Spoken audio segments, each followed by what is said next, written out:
आप रसपान करेंगे शिव महापुराण कथा के 5वें दिन की कथा। श्री सूत जी महाराज कहते हैं, हे महाप्राज्ञ, हे महामते, शिव रूप शौनक जी, अब मैं संक्षेप से रुद्राक्ष का महात्म्य बता रहा हूँ, ध्यान पूर्वक सुनिए। रुद्राक्ष शिव को बहुत ही प्रिय है, इसे परम पावन समझना चाहिए। रुद्राक्ष के दर्शन से, स्पर्श से तथा उस पर जप करने से वह समस्त पापों का अपहरण करने वाला माना गया है। हे मुने, पूर्व काल में परमात्मा शिव ने समस्त लोगों का उपकार करने के लिए देवी पार्वती के सामने रुद्राक्ष की महिमा का वर्णन किया था। भगवान शिव ने कहा था कि हे महेश्वरी, हे शिवे, मैं तुम्हारे प्रेमवश भक्तों के हित की कामना से रुद्राक्ष की महिमा का वर्णन करता हूँ, ध्यान पूर्वक सुनो। तब भगवान शिव ने देवी पार्वती को रुद्राक्ष की महिमा बताते हुए कहा कि हे महेशानी, पूर्व काल की बात है, मैं मन को संयम में रखकर हजारों दिव्य वर्षों तक घोर तपस्या में लगा रहा। एक दिन सहसा मेरा मन शुद्ध हो उठा। परमेश्वरी, मैं संपूर्ण लोगों का उपकार करने वाला स्वतंत्र परमेश्वर हूँ, अतः उस समय मैंने लीलावशी अपने दोनों नेत्र खोले। खोलते ही मेरे मनोहर नेत्र पुटों से कुछ जल की बूंदें गिरी। आंसू की उन बूंदों से वहां रुद्राक्ष नामक वृक्ष पैदा हो गया। भक्तों पर अनुग्रह करने के लिए वे अश्रु बिंदु स्थावर भाव को प्राप्त हो गए थे। वे रुद्राक्ष मैंने विष्णु भक्त को तथा चारों वर्णों के लोगों में बांट दिए। भूतल पर अपने प्रिय रुद्राक्षों को मैंने गौड़ देश में उत्पन्न किया। मथुरा, अयोध्या, लंका, मलयाचल, सहगिरी, काशी और अन्य देशों में भी उनके अंकुर उगाए। वे उत्तम रुद्राक्ष असह्य पाप समूहों का भेदन करने वाले तथा श्रुतियों के भी प्रेरक है। मेरी आज्ञा से वे ब्राह्मण, क्षत्रिय, वैश्य और शूद्र जाति के भेद से इस भूतल पर प्रकट हुए। रुद्राक्षों की ही जाति के शुभाक्ष भी है। उन ब्राह्मण आदि जाति वाले रुद्राक्षों के वर्ण श्वेत, रक्त, पीत तथा कृष्ण जानने चाहिए। मनुष्यों को चाहिए कि वे क्रमशः वर्ण के अनुसार अपनी जाति का ही रुद्राक्ष धारण करें। भोग और मोक्ष की इच्छा रखने वाले चारों वर्णों के लोगों और विशेषतः शिव भक्तों को शिव पार्वती की प्रसन्नता के लिए रुद्राक्ष के फलों को अवश्य धारण करना चाहिए। आंवले के फल के बराबर जो रुद्राक्ष हो वह श्रेष्ठ बताया गया है। जो बेर के फल के बराबर हो उसे मध्यम श्रेणी का कहा गया है और जो चने के बराबर हो उसकी गणना निम्न कोटि में की गई है। अब इसकी उत्तमता को परखने की ये दूसरी उत्तम प्रक्रिया बताई जाती है। इसे बताने का उद्देश्य है भक्तों की हित कामना। हे पार्वती, तुम भली भांति प्रेम पूर्वक इस विषय को भी सुनो। हे महेश्वरी, जो रुद्राक्ष बेर के फल के बराबर होता है वह उतना छोटा होने पर भी लोक में उत्तम फल देने वाला और सुख सौभाग्य की वृद्धि करने वाला होता है। जो रुद्राक्ष आंवले के फल के बराबर होता है वह समस्त अरिष्टों का नाश करने वाला होता है और जो गुंजा फल के समान बहुत छोटा होता है वह संपूर्ण मनोरथों और फलों की सिद्धि करने वाला होता है। रुद्राक्ष जैसे जैसे छोटा होता है वैसे वैसे ही अधिक फल देने वाला होता है। एक एक बड़े रुद्राक्ष से एक एक छोटे रुद्राक्ष को विद्वानों ने 10 गुना अधिक फल देने वाला बताया है। पापों का नाश करने के लिए रुद्राक्ष धारण करना आवश्यक होता है। वह निश्चय ही संपूर्ण अभीष्ट मनोरथों का साधक है, इसलिए अवश्य ही उसे धारण करना चाहिए। हे परमेश्वरी, लोक में मंगलमय रुद्राक्ष जैसा फल देने वाला देखा जाता है वैसे ही फलदायिनी दूसरी कोई माला नहीं दिखाई देती। हे देवी, समान आकार प्रकार वाले चिकने, मजबूत, स्थूल, कंटक युक्त अर्थात उभरे हुए छोटे छोटे दाने वाले और सुंदर रुद्राक्ष अभिलाषित पदार्थों के दाता तथा सदैव भोक्ष और मोक्ष देने वाले हैं। जिसे कीड़ों ने दूषित कर दिया हो, जो टूटा फूटा हो, जिसमें उभरे हुए दाने ना हो, जो व्रण युक्त हो और जो पूरा पूरा गोल ना हो, इन 5 प्रकार के रुद्राक्ष को त्याग देना चाहिए। जिस रुद्राक्ष में अपने आप ही डोरा पिरोने के योग्य छिद्र हो गया हो वही यहाँ उत्तम माना गया है। जिसमें मनुष्य के प्रयत्न से छेद किया गया हो वह रुद्राक्ष मध्यम श्रेणी का होता है। रुद्राक्ष धारण बड़े बड़े पातकों का नाश करने वाला होता है। इस जगत में 1100 रुद्राक्ष धारण करके मनुष्य जिस फल को प्राप्त करता है उसका वर्णन सैकड़ों वर्षों में भी नहीं किया जा सकता। भक्तिमान पुरुष 550 रुद्राक्ष के दानों का सुंदर मुकुट बना ले और उसे सिर पर धारण करे। 360 दानों को लंबे सूत्र में पिरोकर एक हार बना ले वैसे वैसे 3 हार बनाकर भक्ति परायण पुरुष उनका यज्ञोपवीत तैयार करे और उसे यथास्थान धारण किए रहे। इसके बाद किस अंग में कितने रुद्राक्ष धारण करने चाहिए ये बताकर श्री सूत जी महाराज आगे इस प्रकार कहने लगे। हे महर्षियों, सिर पर ईशान मंत्र से, कान में तत्पुरुष मंत्र से तथा गले और हृदय में अघोर मंत्र से रुद्राक्ष धारण करना चाहिए। विद्वान पुरुष दोनों हाथों में अघोर बीज मंत्र से रुद्राक्ष धारण करे। उदर पर वामदेव मंत्र से 15 रुद्राक्षों द्वारा गुथी हुई माला धारण करे अथवा अंगों सहित प्रणव का 5 बार जप करके रुद्राक्ष की 3, 5 या 7 मालाएं धारण करे अथवा मूल मंत्र नमः शिवाय से ही समस्त रुद्राक्षों को धारण करे। रुद्राक्षधारी पुरुष अपने खान पान में मदिरा, मांस, लहसुन, प्याज, सहजन, लिसोड़ा आदि को त्याग दे। हे गिरिराज नंदनी उमे, श्वेत रुद्राक्ष केवल ब्राह्मणों को ही धारण करना चाहिए। गहरे लाल रंग का रुद्राक्ष क्षत्रियों के लिए हितकर बताया गया है। वैश्यों के लिए प्रतिदिन बारंबार पीले रुद्राक्ष को धारण करना आवश्यक है और शूद्रों को काले रंग का रुद्राक्ष धारण करना चाहिए। ये वेदोक्त मार्ग है। ब्रह्मचारी, वानप्रस्थ, गृहस्थ और सन्यासी सबको नियम पूर्वक रुद्राक्ष धारण करना उचित होता है। इसे धारण करने का सौभाग्य बड़े पुण्य से प्राप्त होता है। हे उमे, पहले आंवले के बराबर और फिर उससे भी छोटे रुद्राक्ष धारण करे। जो रोगी हो, जिसमें दाने न हो, जिन्हें कीड़ों ने खा लिया हो, जिनमें पिरोने योग्य छेद ना हो, ऐसे रुद्राक्ष मंगलाकांक्षी पुरुषों को नहीं धारण करने चाहिए। रुद्राक्ष मेरा मंगलमय लिंग विग्रह है। यह अंततो गत्वा चने के बराबर लघुतर होता है। सूक्ष्म रुद्राक्ष को ही सदा प्रशस्त माना गया है। सभी आश्रमों, समस्त वर्णों, स्त्रियों और शूद्रों को भी भगवान शिव की आज्ञा के अनुसार सदैव रुद्राक्ष धारण करना चाहिए। यतियों के लिए प्रणव के उच्चारण पूर्वक रुद्राक्ष धारण का विधान है। जिसके ललाट में त्रिपुंड लगा हो और सभी अंग रुद्राक्ष से विभूषित हो तथा जो मृत्युंजय मंत्र का जप कर रहा हो, उसका दर्शन करने मात्र से साक्षात रुद्र के दर्शन का फल प्राप्त हो जाता है। हे पार्वती, रुद्राक्ष अनेक प्रकार के बताए गए हैं। मैं उनके भेदों का वर्णन करता हूँ। वे भेद भोग और मोक्ष रूप फल देने वाले हैं। तुम उत्तम भक्ति भाव से उनका परिचय भी सुनो। एक मुख वाला रुद्राक्ष साक्षात शिव का स्वरूप माना जाता है। वह भोग और मोक्ष रूपी फल प्रदान करता है। जहाँ रुद्राक्ष की पूजा होती है, वहां से कभी भी लक्ष्मी जी दूर नहीं जाती। उस स्थान के सारे उपद्रव नष्ट हो जाते हैं और वहां रहने वाले लोगों की संपूर्ण कामनाएं पूर्ण होती हैं।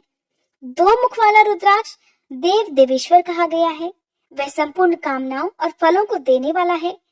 3 मुख वाला रुद्राक्ष सदा साक्षात साधन का फल देने वाला है। उसके प्रभाव से सारी विद्याएं प्रतिष्ठित होती हैं। 4 मुख वाला रुद्राक्ष साक्षात ब्रह्मा का रूप है।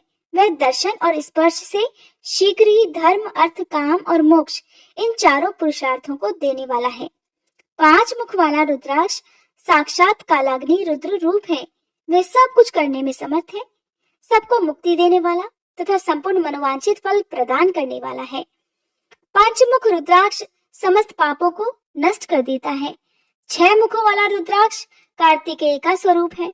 यदि दाहिनी बाह में उसे धारण किया जाए तो धारण करने वाला मनुष्य ब्रह्म हत्या आदि पापों से मुक्त हो जाता है। इसमें कोई संशय नहीं। हे महेश्वरी, 7 मुख वाला रुद्राक्ष अनंग स्वरूप और अनंग नाम से ही प्रसिद्ध है। हे देवेशी, उसको धारण करने से दरिद्र भी ऐश्वर्यशाली हो जाता है।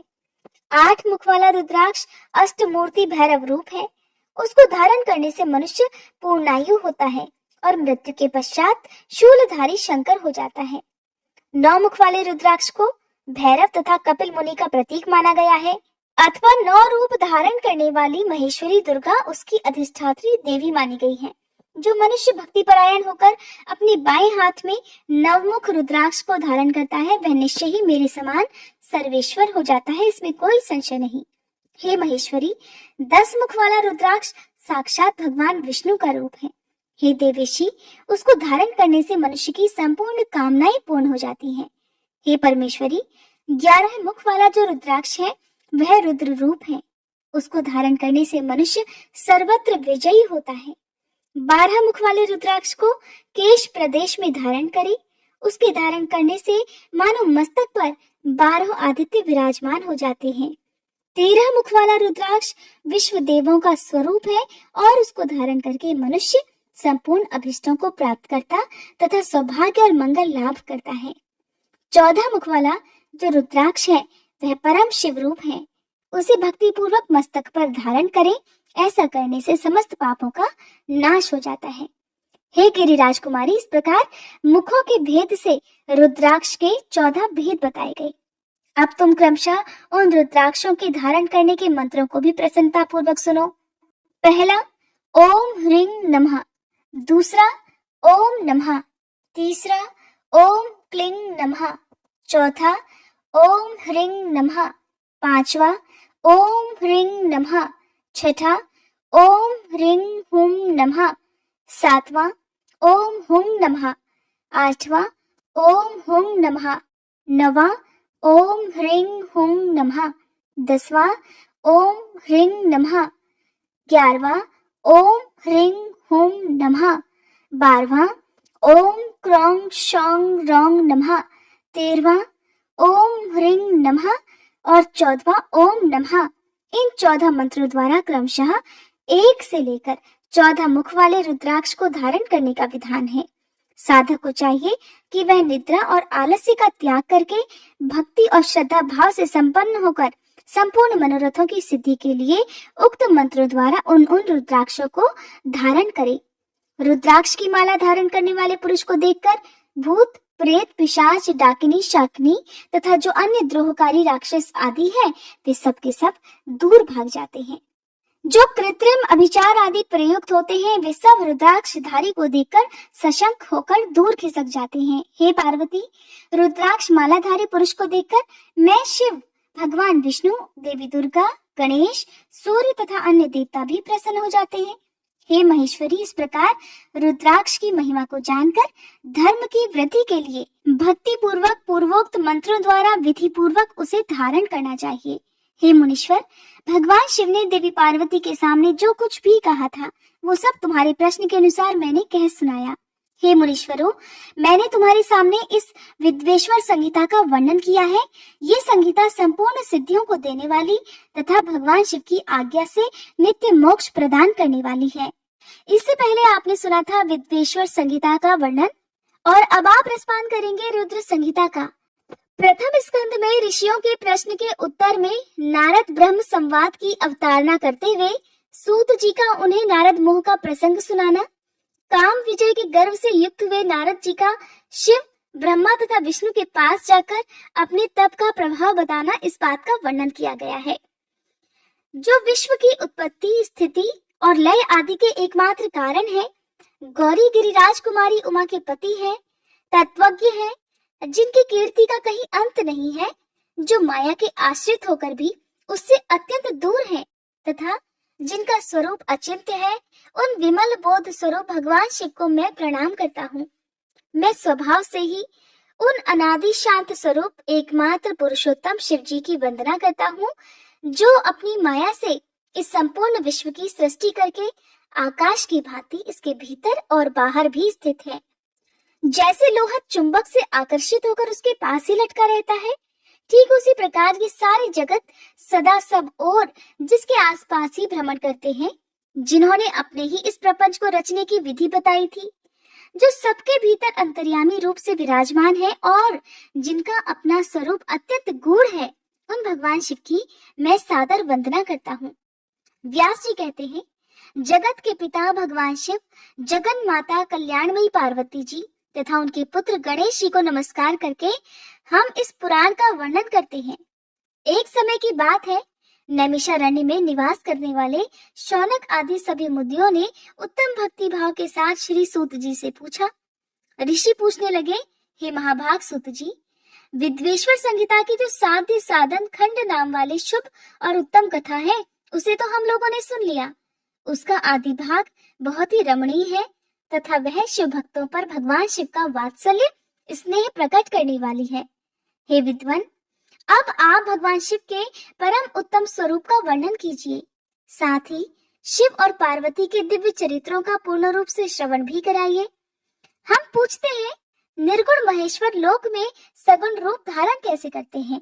हम सब लोग विचार करने पर भी शिव जी के तत्व को नहीं समझ पाते।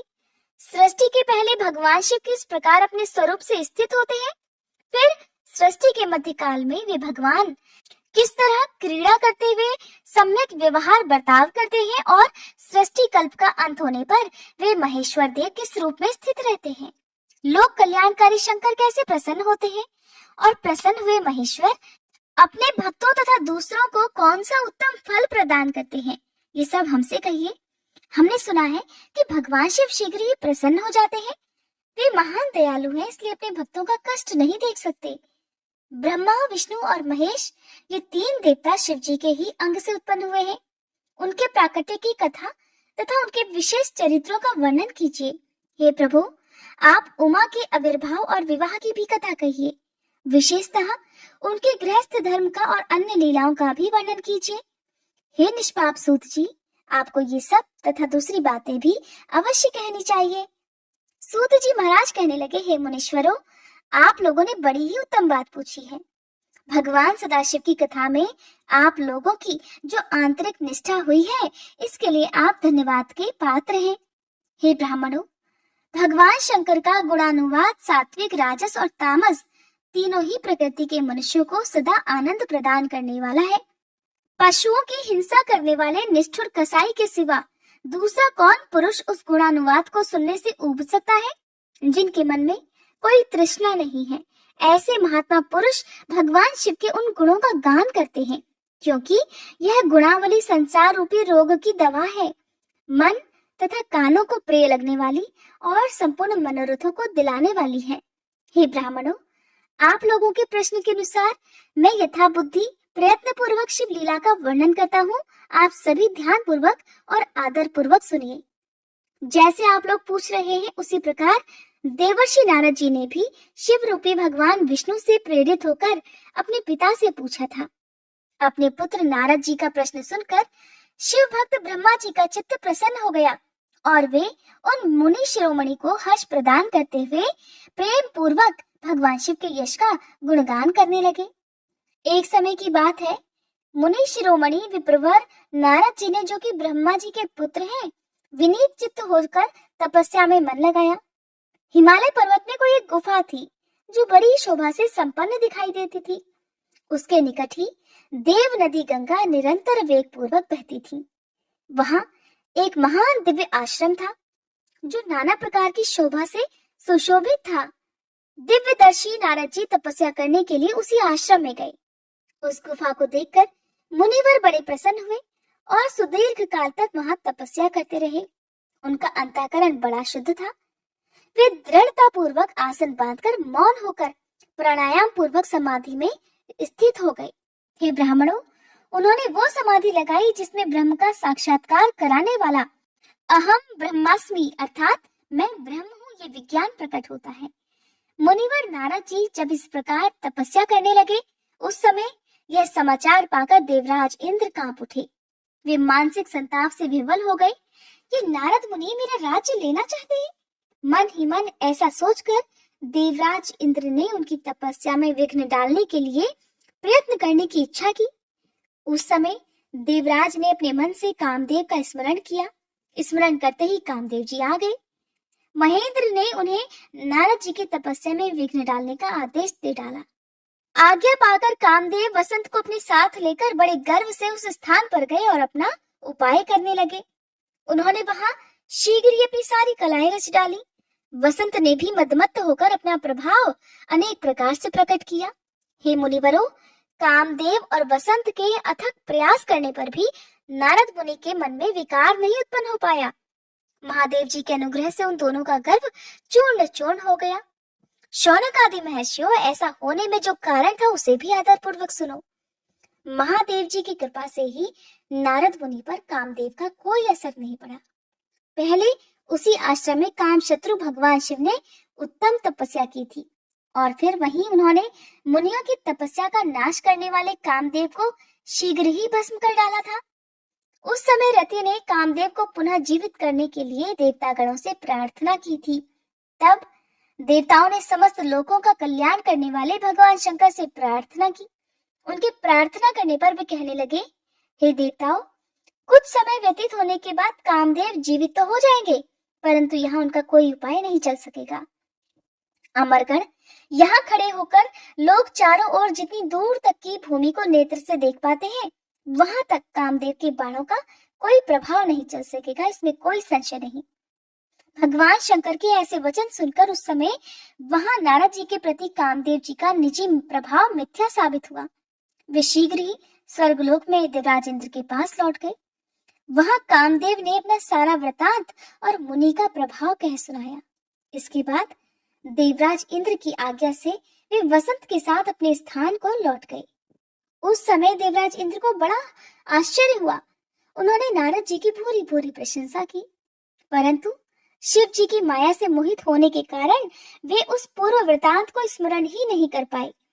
वास्तव में इस संसार के भीतर सभी प्राणियों के लिए शिव शंभु की माया को जानना और समझना बड़ा ही कठिन है। जिसने भगवान शिव के चरणों में अपने आप को समर्पित कर दिया हो, उस भक्त को छोड़कर शेष सारा जगत उनकी माया से मोहित हो ही जाता है। नारद जी भी भगवान शंकर की कृपा से वहां चिरकाल तक तपस्या में लगे रहे।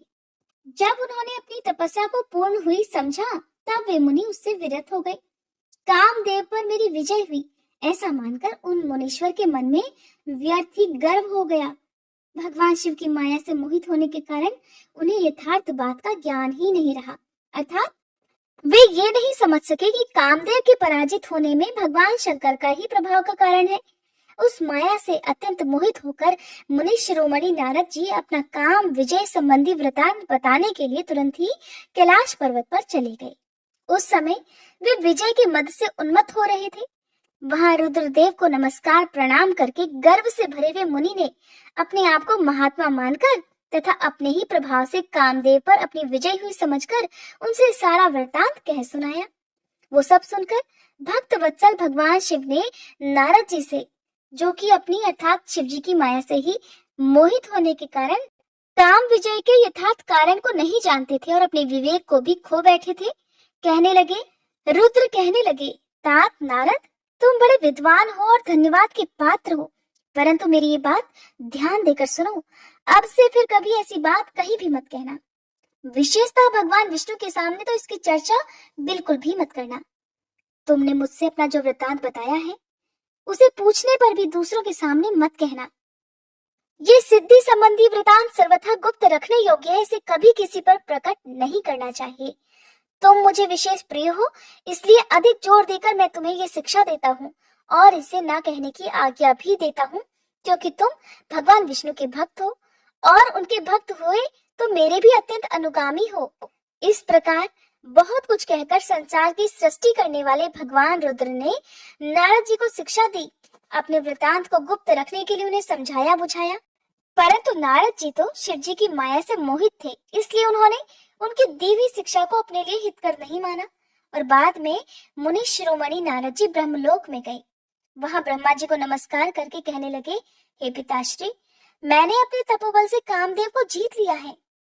उनकी ये बात सुनकर ब्रह्मा जी ने भगवान शिव के चरण कमलों का चिंतन किया और सारा कारण जानकर अपने पुत्र को ये सब कहने से मना किया, परंतु नारद जी तो शिव जी की माया से मोहित थे, इसलिए उनके मन में मद का अंकुर जम गया था, उनकी बुद्धि मारी गई थी। इसलिए नारद जी अपना सारा वृतांत भगवान विष्णु के सामने कहने के लिए वहां से शीघ्र ही विष्णु लोक को चले गए। नारद मुनि को आते ही देखकर भगवान विष्णु बड़े आदर से उठे और शीघ्र ही आगे बढ़कर उन्होंने मुनि को हृदय से लगा लिया। मुनि के आगमन का क्या कारण है, इसका तो उन्हें पहले से ही पता था। नारद जी को अपने आसन पर बिठाकर भगवान शिव के चरण कमलों का चिंतन करके श्री हरि उनसे पूछने लगे, तात, कहाँ से आते हो? यहाँ किस लिए तुम्हारा आगमन हुआ है? मुनि श्रेष्ठ, तुम तो धन्य हो, तुम्हारे शुभागमन से मैं पवित्र हो गया। भगवान विष्णु के ऐसे वचन सुनकर गर्व से भरे हुए नारद मुनि ने मद से मोहित होकर अपना सारा वृतांत बड़े अभिमान के साथ कह सुनाया। नारद मुनि का यह अहंकार युक्त वचन सुनकर मन ही मन भगवान विष्णु ने उनकी काम विजय के यथार्थ कारण को पूर्ण रूप से जान लिया। फिर भगवान श्री हरि कहने लगे, हे मुनि श्रेष्ठ, तुम धन्य हो, तपस्या के तो भंडार ही हो, तुम्हारा हृदय भी बड़ा उदार है। हे मुनिवर, जिसके भीतर भक्ति, ज्ञान और वैराग्य नहीं होते, उसी के मन में समस्त दुखों को देने वाले काम, मोह आदि विकार शीघ्र ही उत्पन्न हो जाते हैं। तुम तो नैष्ठिक ब्रह्मचारी हो और सदा ज्ञान वैराग्य से युक्त रहते हो, फिर तुम में काम विकार कैसे आ सकता है? तुम तो जन्म से ही निर्विकार और शुद्ध बुद्धि वाले हो। श्री हरि की कही हुई ऐसी बहुत सी बातें सुनकर मुनि शिरोमणि नारद जी जोर जोर से हंसने लगे और मन ही मन भगवान को प्रणाम करके इस प्रकार कहने लगे कि नारायण नारायण, हे स्वामिन, जब मुझ पर आपकी कृपा है तब बेचारा कामदेव अपना प्रभाव क्या दिखा भी सकता है? ऐसा कहकर भगवान के चरणों में मस्तक झुकाकर इच्छानुसार विचरने वाले नारद जी वहां से चले गए थे। इसके बाद जो कुछ भी हुआ उसका वर्णन आप अगले अध्याय में सुनेंगे।